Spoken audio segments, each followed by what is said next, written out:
Queridos irmãos e irmãs que participam da ceia, que Jesus nos ampare com sua paz. Quando nós falamos de paz, normalmente as imagens que vêm à nossa mente são aquelas relacionadas aos conflitos militares, conflito entre as nações, ou aos trâmites ligados ao processo de paz, como o armistício, o assinar de acordos ou coisa assim. No entanto, a paz, ela tem múltiplas possibilidades. Ou a quebra da paz também se dá de diversas formas. E toda quebra implica um esforço de reconstituição para voltarmos à harmonia. É lei da vida.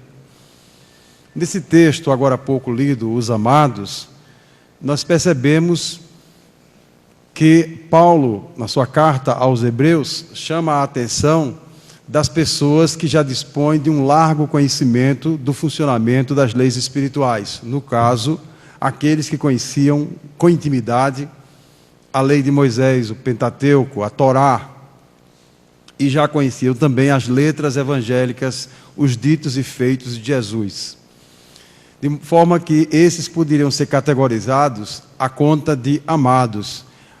A diferença do ímpio, do ignorante, daquele que era, por exemplo, um romano, ou, enfim, alguém alheio às coisas espirituais. E Paulo mostra com muita propriedade que há um princípio, o princípio da responsabilidade, que tem a ver, que é regulado pelo conhecimento. Quanto mais nós conhecemos, tanto mais somos responsáveis. Daí porque muitas pessoas, numa atitude louca, dizem assim, então eu prefiro a ignorância, porque eu fico irresponsável e não respondo por nada. No entanto, se atrasa. Necessariamente nós teremos que conhecer. E à medida que conhecemos, acertamos mais, erramos menos e sofremos muito menos. Os nossos sofrimentos, em grande parte, eles surgem da teimosia de enfrentarmos as leis perfeitas de Deus. Por isso, essas leis reagem, e daí o princípio da ação e reação. E necessariamente retornarão, numa perspectiva pedagógica, a nos chamar a atenção, via de regra, de forma dolorosa, por força da nossa baixa sensibilidade para o amor. Então, muitas vezes, as pessoas, de modo simplista, ao observar a evolução patrimonial, ou de poder, ou de qualquer outra expressão exterior, de uma pessoa, de uma nação, mas olha só, que progresso! Deus existe e fica calado, porque determinado grupo social, esta pessoa faz tudo de errado, trapaceia e, enfim, é uma pessoa feliz, é uma pessoa que tem muito patrimônio ou que goza de muito poder. Então, essa é uma interpretação aligerada, como se alguém tivesse a capacidade de algum modo, burlar a lei divina, que é uma lei perfeita.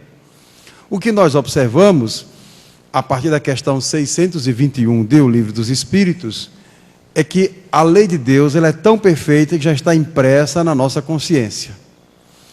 No entanto, associado a essa mesma lei, existe o princípio do despertamento. A lei está em todos, mas alguns, por um esforço enorme, preferem abafar essa voz da consciência, preferem negar essa cobrança, e continua se comportando como se não houvesse lei alguma, como se o universo fosse um grande caos, uma grande confusão, sem nenhum controle. Naturalmente, essas pessoas, numa primeira fase, uma determinada reencarnação, aparenta estarem progredindo, aparenta a felicidade. No entanto, há de chegar um momento em que a pessoa ou os indivíduos, as comunidades, os grupos sociais, necessariamente enfrentarão os reflexos dos seus deslizes. E no campo da paz, da mesma forma. Há uma página imorredora, psicografada por Chico Xavier, que está na obra Cartas e Crônicas, assinada pelo espírito Humberto de Campos, que àquela altura já se utiliza do pseudônimo Irmão X. Isto porque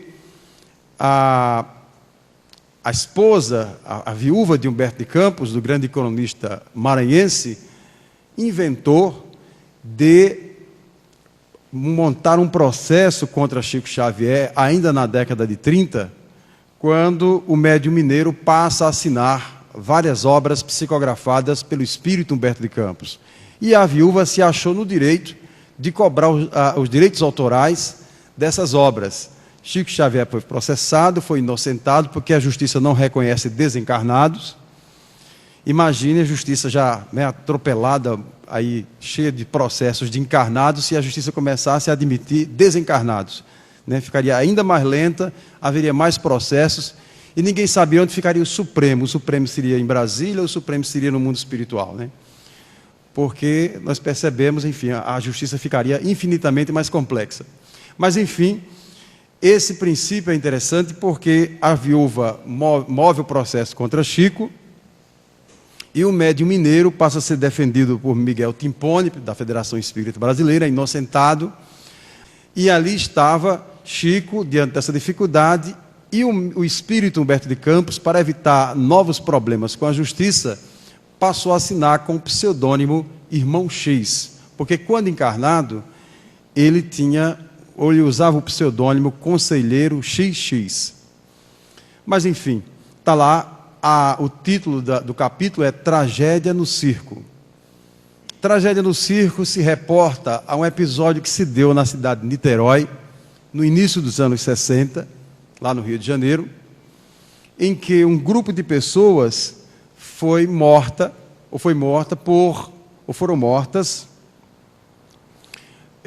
por fogo e pelo pisoteio dos animais do circo, elefantes, cavalos, etc.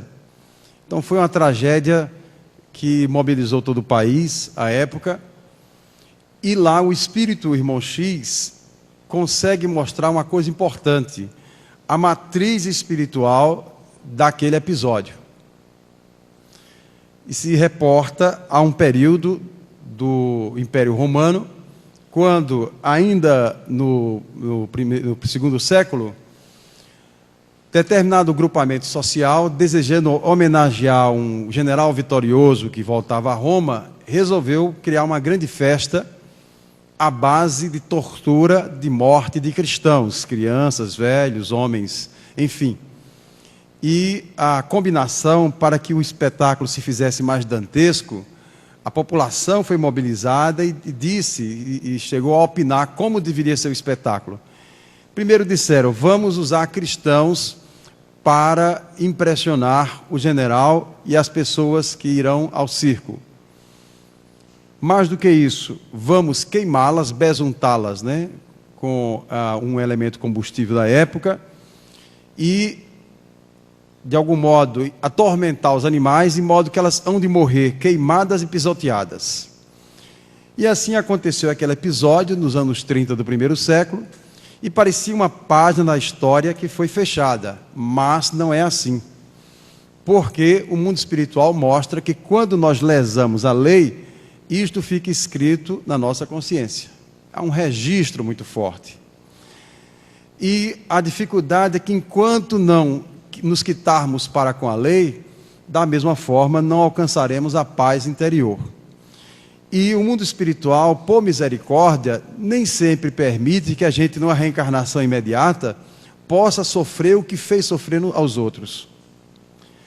De modo que aquele grupo praticamente evoluiu ou se preparou, reencarnou sucessivas vezes por quase 20 séculos.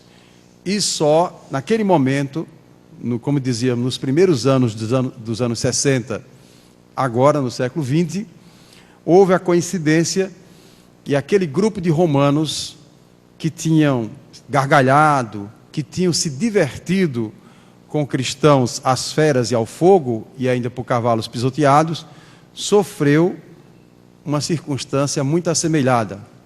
E assim, de algum modo, tiveram a oportunidade de se pacificarem em nível consciencial. Aí nós percebemos exatamente o princípio do retardo, ou seja, a consciência não desperta imediatamente. Porque normalmente quando o mundo espiritual nos chama a atenção dos deslizes que nós cometemos, a atitude imediata é infantil, é negar. Não foi comigo, eu não fiz isso. Como uma criança que quando é pega lambendo o bolo, vai dizer, não foi meu primo, não foi minha irmã, enfim. A criança se safa. É preciso uma verdadeira acariação, que a mãe tem aquela psicologia de delegado ou de delegada para poder saber quem é o verdadeiro autor ou autora do delito. Então, ali está a primeira postura. Depois, os fatos são tão fortes que o indivíduo não consegue negar a autoria. Aí vem o segundo momento, a revolta. Daí porque todos nós, a grande maioria diria, melhor dizendo, ao enfrentarmos as consequências dolorosas dos nossos próprios atos, nós temos uma disposição de se revoltar, de achar que está passando por uma grande injustiça. Quando o mundo espiritual puxa o prontuário, quando nós temos acesso, enfim, às informações, percebemos que há uma justiça naquela injustiça. Então esse foi o episódio da tragédia no circo. Para as pessoas que estavam naquele momento em Roma, elas praticamente gozaram da lei divina. Está vendo? Aprontamos, matamos, nos divertimos com o sofrimento alheio e nada nos aconteceu. Se tirarmos a lei da reencarnação, a justiça divina fica numa situação difícil. É uma ferramenta por excelência para que Deus possa ajustar as nossas consciências. Então a doutrina espírita vai nos explicando isso, nos construindo uma capacidade de interpretação dos fatos, e que muitas vezes diversos religiosos, por se bloquearem, por recusarem a reencarnação, têm dificuldade infinitamente maior para entender o funcionamento da lei de Deus. Mas aí está, a lei de Deus está na consciência, e o despertamento é que vai variar de pessoa para pessoa, de comunidade para comunidade. De modo que Jesus é muito claro quando vai dizer o seguinte: não sairás de lá até que pagues o último ceitil. Ou seja, a lei é tão perfeita que nós só atingiremos um estado de paz consciencial quando estivermos plenamente quites para com as leis divinas. Então não tem burla, não tem trapaça, não tem, enfim, mecanismo que possa nos garantir que, na expressão popular, nos damos bem e ficou assim mesmo, e ficou por isso mesmo. Aliás, tem um xiste que conta que havia um advogado, não estou fazendo nenhuma referência aqui ao grupo dos advogados, mas enfim, havia um advogado que desprezava as leis divinas, era um bom vivant, era um homem que, enfim, fazia questão de pegar os processos mais complicados, defender criminosos de forma que garantisse vantagens para ele, não importava a justiça. E enfim, esse homem gozava dos religiosos, porque olha, esse é um pessoal bobo, deixa de fazer as coisas, deixa de gozar a vida, deixa de trapacear, deixa de enricar, porque pensa que Deus existe, ou enfim, que existe uma outra vida, ou coisa assim, existe uma justiça divina. Que nada, só existe essa justiça aqui da terra, muito precária, e por isso que eu sou advogado, ele dizia. Então eu há muito tempo estudo essa justiça. E por alguma razão, os colegas acompanhavam e percebiam aquele deboche dele, frequentava à noite, enfim, era um bom vivant. E por alguma razão, depois de certos meses, esse homem desapareceu. O que aconteceu com ele? Aquele homem que ia sempre aos bares, que estava sempre namorando pessoas diferentes, né? Que estava, enfim, sempre brincando, sempre ganhando muito dinheiro com processos escusos, desapareceu. Até que alguém disse: olha, a última vez que eu o vi foi indo para o consultório de um médico. Mas o que aconteceu? E foram, encontraram o tal médico e perguntaram para aquele homem. Ele disse: não, realmente ele é meu paciente. Ele é meu paciente, esteve aqui há algumas semanas e infelizmente tive que diagnosticar que ele está com câncer. E num processo terminal, porque o câncer está avançado, ele não tem a possibilidade de recuperação. O médico, de modo pessimista, dizia isso. Eu fui muito claro, fui muito honesto com ele, ele assim o exigiu. Eu disse: o senhor está com câncer, tem poucas semanas de vida, se quiser aproveite, porque não há alternativa, né? Já está em estado de metástase. E assim o advogado ficou assustado, se retirou e os colegas procuraram saber o que tinha acontecido e foram encontrar no seu apartamento, no seu escritório. Ele estava lá, mas estava sobre a sua mesa de trabalho não o Código Civil, o que ele normalmente compulsava, né, as leis diversas, Código Penal ou coisa assim, absolutamente. não tinha vade-mecum, essas coisas que o pessoal da área de direito normalmente consulta. Não havia nenhuma lei sobre a mesa. Estavam lá diversos exemplares da Bíblia, em traduções diferentes, Bhagavad Gita, Tao Te Ching, textos sagrados, Corão, de diversas culturas, e ele parecia enlouquecido, consultava um, consultava outro. Disse: meu amigo, o que aconteceu? Você abandonou os bares, abandonou a boa vida, você deixou o fórum, aqueles processos que dão muito dinheiro, nunca mais você apareceu para assumir nenhum deles. O que aconteceu com você? Ele disse: não sei se vocês sabem, mas eu fui diagnosticado com câncer. Eu sou um paciente terminal, tenho poucas semanas ou poucas horas de vida. Então, eu preciso, numa linguagem lógica, entender o seguinte: duas possibilidades. Como dizia lá aquele caso de Richelieu.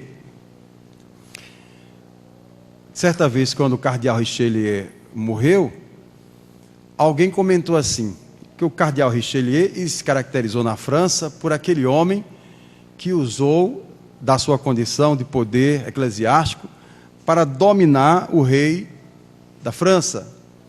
Ele estava a serviço do Vaticano e, com muita habilidade, muito ardiloso, ele maquinava N estratégias para controlar toda a política na França. Era um cardeal que mandava matar, que perseguia. E isso ficou tão evidente na história do povo francês, que está nas páginas imorredoras de Alexandre Dumas, né? Os Três Mosqueteiros. Lá sempre aparece o cardeal Richelieu aprontando as suas. Então, é um cardeal que se caracterizou exatamente pelo crime, né? Pelo dolo. E, enfim, nós sabemos hoje como espíritas que esse mesmo cardeal Richelieu já reencarnou no Brasil na condição de Jesus Gonçalves, já andou acertando as contas com a lei, pela lepra, etc. Quem quiser conhecer melhor isso, lê a obra Sublime Expiação, psicografada por Divaldo Pereira Franco, do médium, ou do espírito Victor Hugo.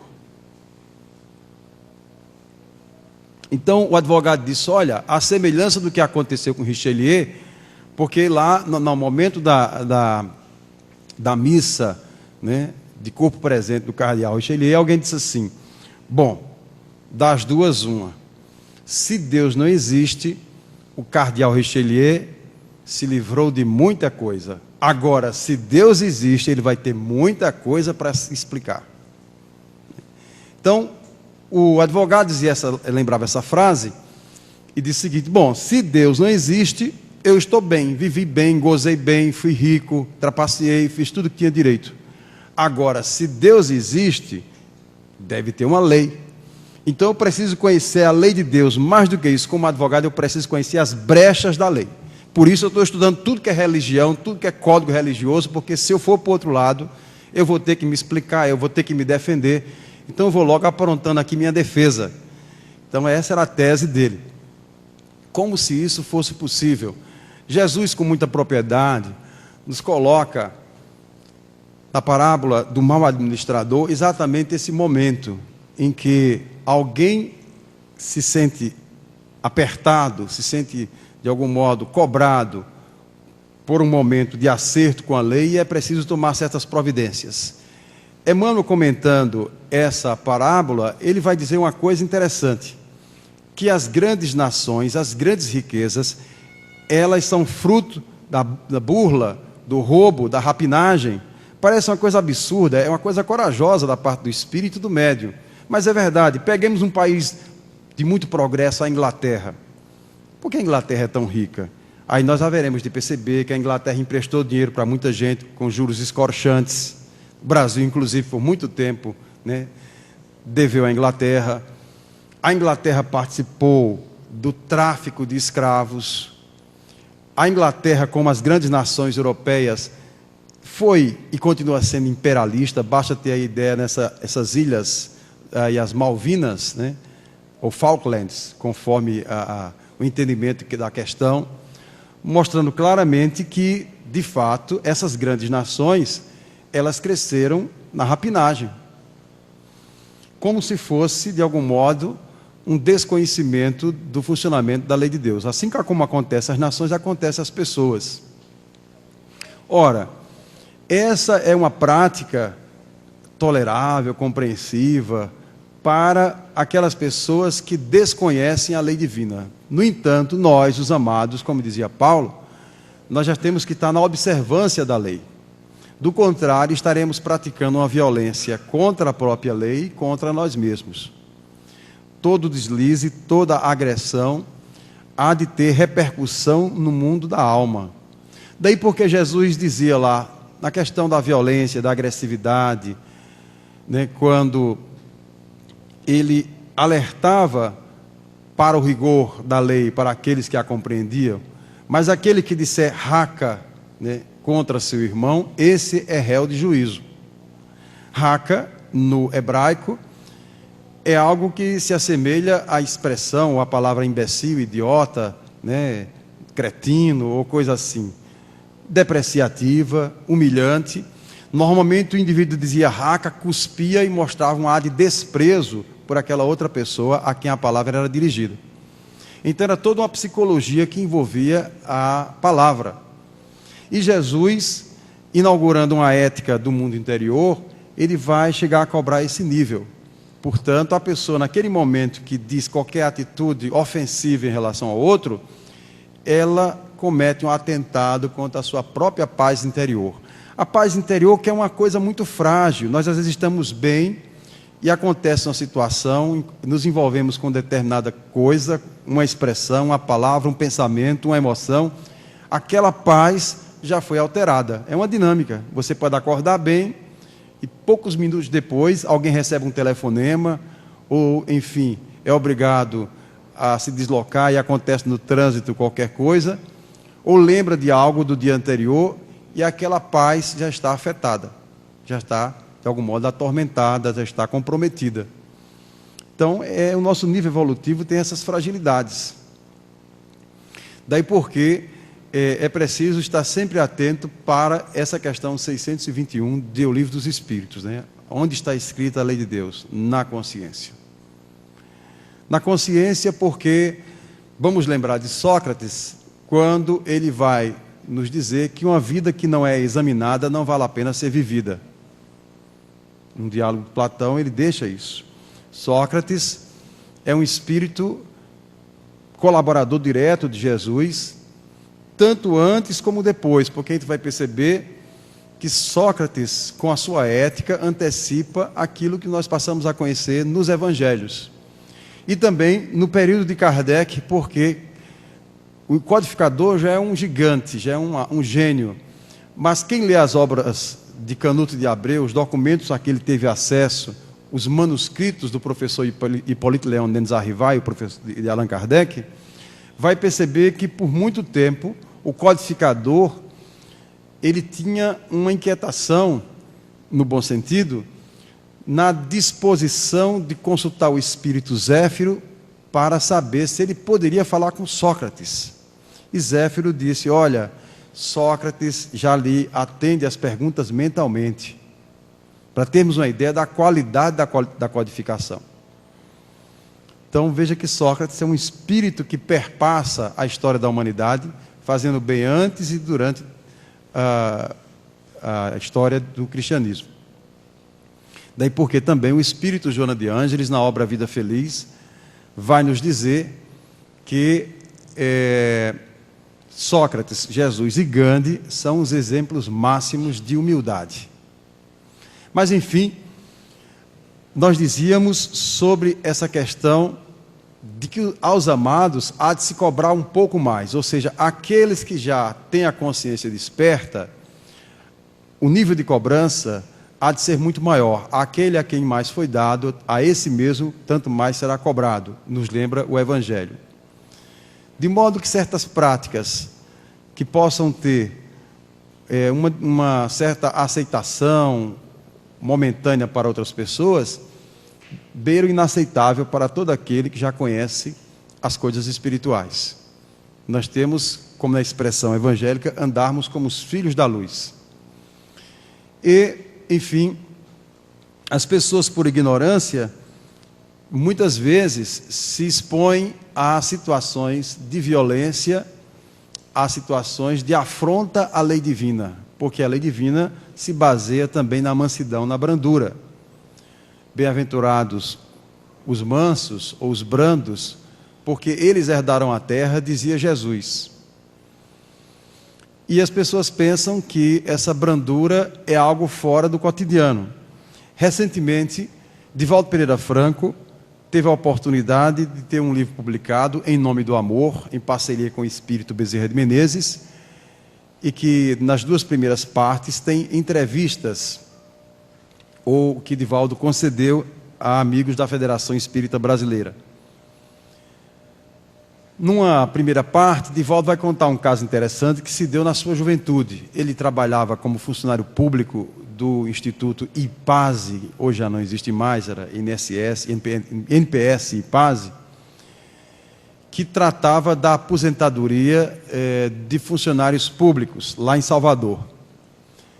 Então, certa vez, chegou uma senhora atordoada, atormentada, e a funcionária que trabalhava com Divaldo foi obrigada a ir ao balcão, e aquela mulher estava alucinada, e gritava, e dizia impropérios, e se sentia injustiçada, e Divaldo, percebendo que a sua companheira, a sua colega de trabalho, não conseguia se sair bem naquela situação, e o estado alterado daquela senhora, ele se levantou e disse: pois não, em que posso servi-la, senhora? E a mulher, completamente transtornada, simplesmente deu um soco no rosto de Divaldo, provocando uma cena de sangue, né? Provocou um ferimento, uma hemorragia, e ali a situação ficou difícil. A cena se fechou ali, aparentemente, porque nas semanas seguintes, Divaldo passou a ser objeto de chacota dos colegas. Olha, Divaldo, foi cantar a velhinha, né? Era uma senhora com seus 60 a 65 anos, naquela época, uma pessoa de 65 anos era uma velhinha. Hoje, né, é um brotinho, por força dos tantos tratamentos que existem por aí, né? Velhinha só depois dos 100, né? E se for chinesa, porque, né?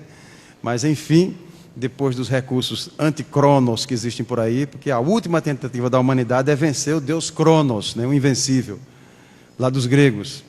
Acho que os gregos vão ter que inventar um outro deus para dominar a humanidade, porque os institutos de cosméticos não deixam Cronos em paz. Mas, enfim, aí estava. Foi cantar a velhinha, Divaldo. Tome, levou um soco, né?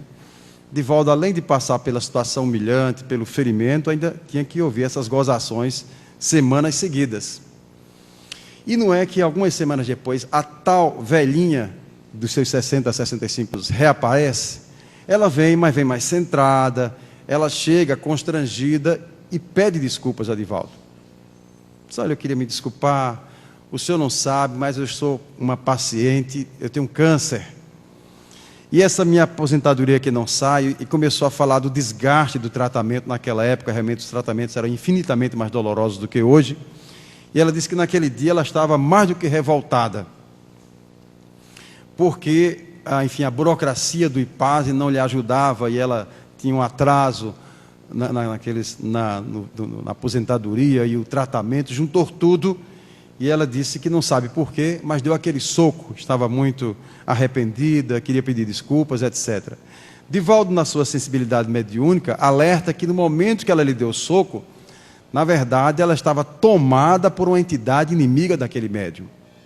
Então o espírito se aproveitou da raiva daquela mulher e, ao utilizando ela, uma médium inconsciente, aplicou o soco contra Divaldo, né? Até não é bom que essas pessoas que trabalham com luta livre, UFC, conheçam essa modalidade de mediunidade, porque daqui a pouco vão evocar esses espíritos que dão soco e vão ganhar a luta na base, né, do transe mediúnico. Mas, enfim, ali estava, e ela contando, e Divaldo dizendo que ela ficasse à vontade. Mais do que isso, percebendo que o câncer dela tinha uma matriz espiritual, como normalmente o tem, e que tinha uma alternativa, né, de alívio, até de cura, numa perspectiva mediúnica, espiritual, recomendou que ela fosse à instituição de um colega dele, em que ele atuava, porque ele achou antiético encaminhá-la para a Mansão do Caminho, a instituição de que Divaldo é diretor até hoje. Então ela foi, na sequência ela se tratou na instituição a qual foi encaminhada, veio depois para a Mansão do Caminho e se tornou uma colaboradora da instituição, e aquilo ficou como um episódio, enfim, para trás, né? Mas aí mostra perfeitamente como A violência, ela tem N possibilidades. Primeiro, o grande gancho foi exatamente a raiva que aquela mulher tinha, ela se entregou àquela revolta, e esse foi o material necessário que o espírito encontrou afinidade para poder, lançando mão dela, investir contra Divaldo. Então, é claro que se ela estivesse num estado de prece, de tranquilidade, evidentemente esse espírito, ainda que quisesse atacar Divaldo, não poderia utilizá-la, porque ele não teria espaço mental, não teria aquela afinidade energética, magnética, para o seu intento. É um detalhe muito importante, porque, como dizíamos no início, nós categorizamos violência, os episódios ligados às grandes guerras. No entanto, a violência ela é muito sutil, como num episódio como esse, de balcão de uma repartição pública, ou ainda, quem não lembra, por exemplo, na obra Nos Domínios da Mediunidade, quando André Luiz, junto com Aulus, passa a fazer um raio-x de um bar.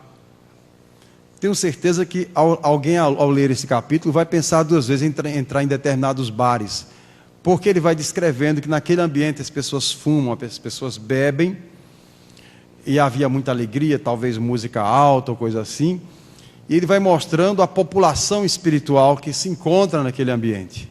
Os espíritos que se nutriam, por exemplo, das baforadas dos fumantes, aquelas baforadas que ainda saíam com um certo hálito quente daqueles que acabavam de expeli-las. Então, o espírito sugava, o espírito desencarnado, tabagista, completamente dependente das substâncias do fumo, ele absorvia aquelas emanações. Outros, normalmente, bêbados, porque a primeira cena que choca André Luiz é vendo um cavalheiro sendo conduzido por 2 policiais, o cavalheiro completamente alcoolizado, mas ele estava tão envolvido com a entidade alcoólatra, que André Luiz diz assim, se assemelhava a um polvo, né, aquele animal marinho, que envolvia alguém. Havia uma imbricação, uma colagem, digamos assim, célula a célula. Ou seja, aquele homem não bebia sozinho, né? Ele bebia junto com aquele outro espírito, que o enlaçava à semelhança de um polvo. Mas à medida que eles avançam, vão percebendo outras cenas desagradáveis nesse bar, mas uma chama a atenção, que é um exercício de mediunidade inconsciente. Porque estava lá um certo rapaz, um jornalista, bebendo conhaque e fumando. E ao mesmo tempo esse jornalista, ele naquele ambiente, naquele psiquismo pesado, né, isso nos faz lembrar o filósofo francês Jean-Paul Sartre, que costumava escrever nos cafés de Paris. Café era o nome, porque lá nesses cafés era o nosso bar, né, é o botequim nosso. Então, Sartre normalmente já tinha um bar lá em Paris, em que os garçons deixavam o mezanino reservado para Jean-Paul Sartre, porque sabia que ele ficava lá em cima, fumando constantemente e escrevendo seus textos existencialistas. Mas, enfim, história da filosofia à parte, lá estava o rapaz, o jornalista, escrevendo, ou tentando escrever, entre um gole de conhaque e outro, entre um trago de cigarro e outro.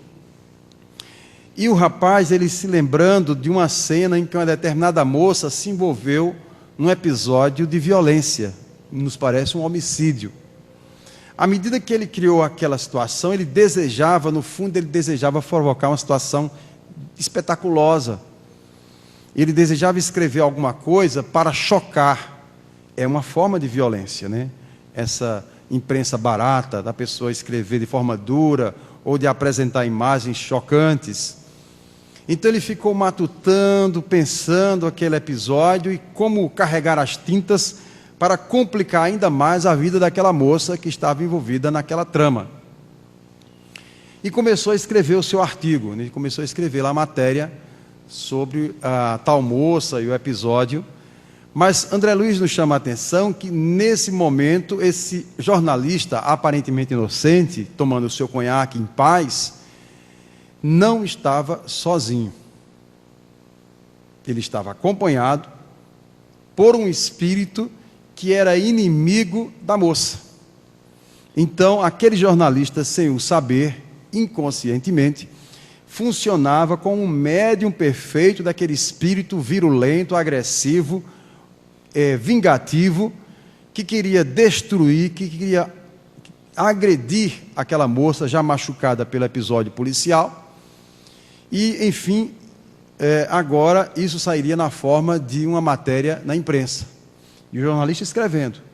E aí o espírito Aulus chama a atenção de André Luiz para essa coisa sutil.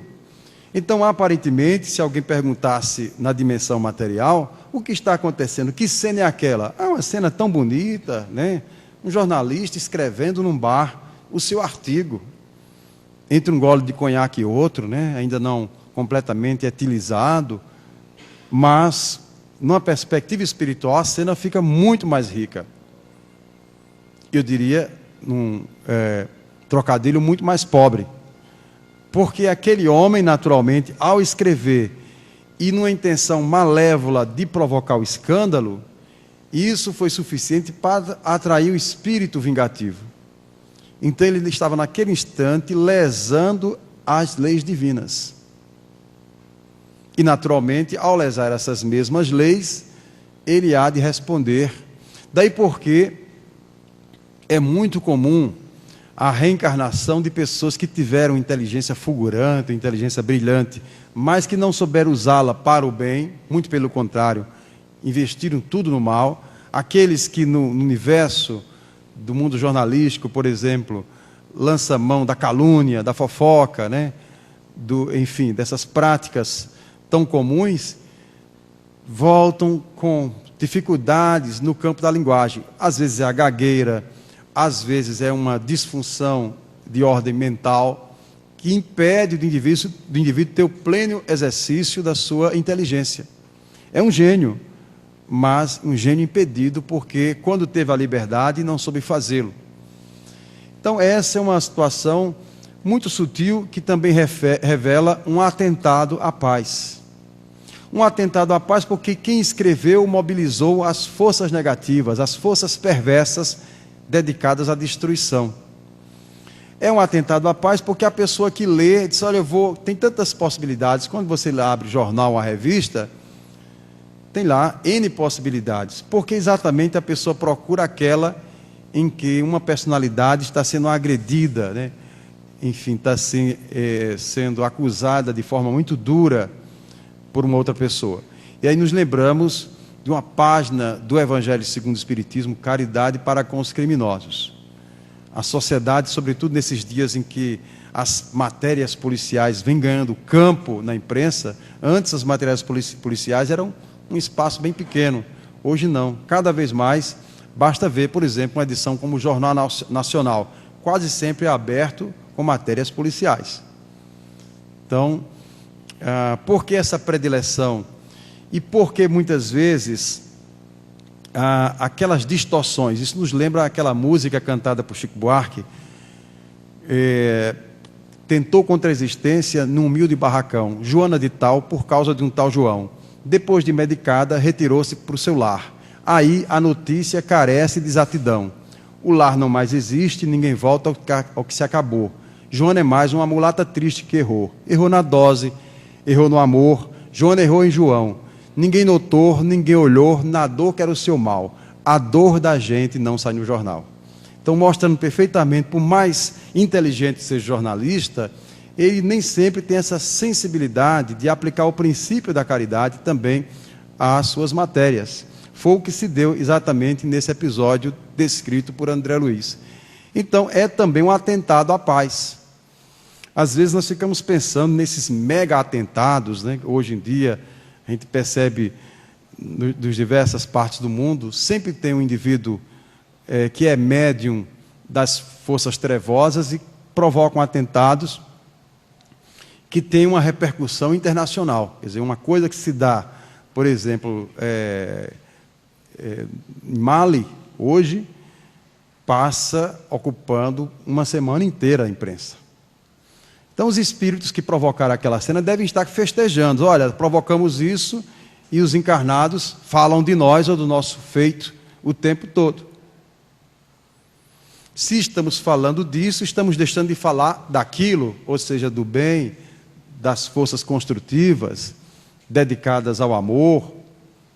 Por exemplo, imaginemos o período em que Albert Schweitzer, o grande teólogo protestante, humanista, que numa devoção aos negros de Lambaréné, na África, ele, mesmo sendo musicista, voltou à Europa e preferiu fazer medicina para poder abrir um hospital e amparar aqueles negros que eram, muitas vezes, vítimas de feiticeiros que ignoravam certos princípios básicos de higiene e da própria medicina ocidental. Então, naquele momento, Albert Schweitzer, nos anos 40, por exemplo, e nos anos 50, ele se dedicava ao seu trabalho lá no interior da África, na África setentrional, e a Europa, muitas vezes, fazia concertos, porque ele era uma das maiores autoridades, um dos maiores conhecedores da obra de Johann Sebastian Bach. Ele fazia aqueles concertos para apurar, digamos assim, algum dinheiro e investir no hospital. E se fizermos uma investigação das notícias, das manchetes daquela época, Albert Schweitzer talvez não tenha aparecido e com o merecido destaque. Se apareceu, não apareceu com o merecido destaque.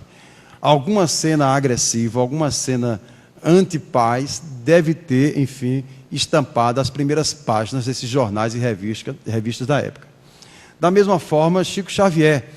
É claro que Chico Xavier se tornou uma notoriedade.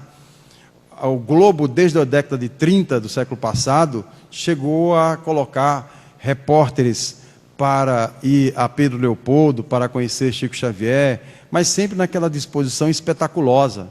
Quem não conhece o episódio da Davi Nasser, por exemplo, e outros, que tentaram burlar Chico Xavier e foram desmascarados pelo espírito Emmanuel, nos lembrando aquela música do Luiz Airão, né? Você veio buscalã e saiu tosqueado, né? Davi Nasser se gabava, né?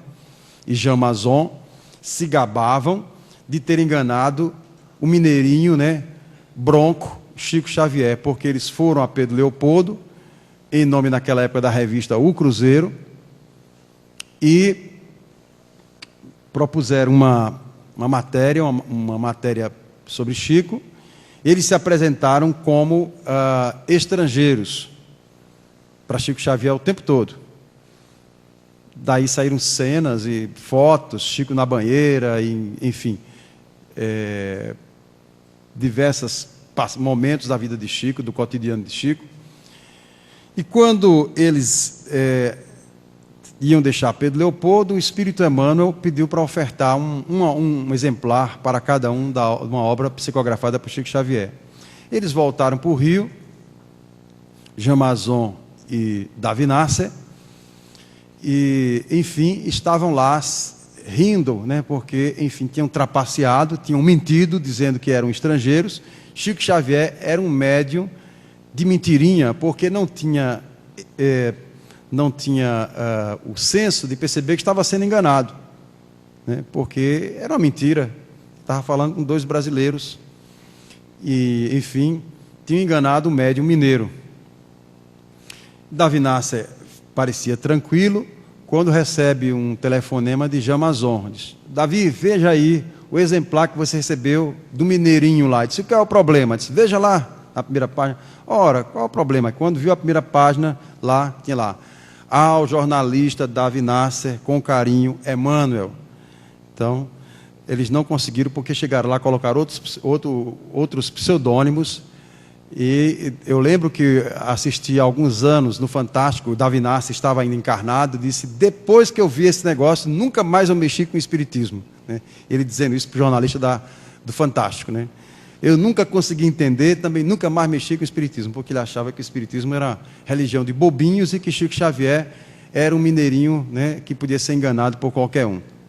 E aconteceu isso. São pequenas violências como essa que mostram que essa pessoa ainda não orbita em torno da paz. Nós estamos aí às vésperas do MIEP. É um evento que tematiza a paz. É uma pauta importante. Nós estamos trazendo para isso expositores que vão, enfim, revisitar o tema. Por exemplo, o professor Celestino vai nos falar um aprofundamento das chamadas duas bem-aventuranças da paz, que citávamos agora há pouco, Mateus 5,5, bem-aventurados os brandos ou os mansos herdarão a terra, e a outra, Mateus 5,9, bem-aventurados os pacificadores, porque eles serão chamados filhos de Deus. São das 8 bem-aventuranças, Jesus dedicou 2 à paz, e o professor Celestino vai nos trazer sua análise. Só para termos uma ideia, nós teremos ao todo 10 expositores, inclusive aqui da Seja, Denise e Otávio estarão compondo a equipe desses expositores, e nós esperamos reencontrar a todos, porque é o momento em que a comunidade espírita ela se encontra para refletir, né? Então, palestras, seminários, evento artístico, e, enfim, o problema da paz ele vem ganhando uma urgência por força desse momento histórico. Nós temos um repertório de muitas guerras na nossa memória perispiritual. Todos nós devemos ter participado, de uma forma ou de outra, de episódios violentos da história da humanidade. Então, quando nós estamos a estudar a história e percebemos aquelas descrições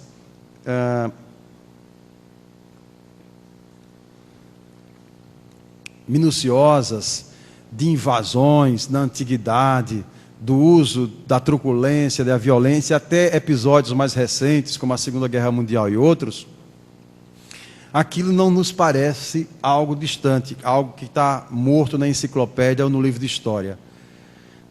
Aquilo fala fundo em nossas almas, porque, de uma forma ou de outra, nós estivemos envolvidos, e de modo que a psicologia do conflito é para nós uma coisa comum. Nós, agora, muito recentemente, estamos começando a construir uma cultura de paz, cansados de sofrer a guerra, de fazer a guerra e sofrer os efeitos da guerra, naquela perspectiva dos romanos, né? Quando ele dizia assim, se vi pacem para bellum, se vocês desejam a paz, prepare-se para a guerra. Então, até mesmo para a paz otaviana, para a paz, havia uma disposição de se preparar para a guerra. Então, essas cenas históricas, elas todas mexem conosco.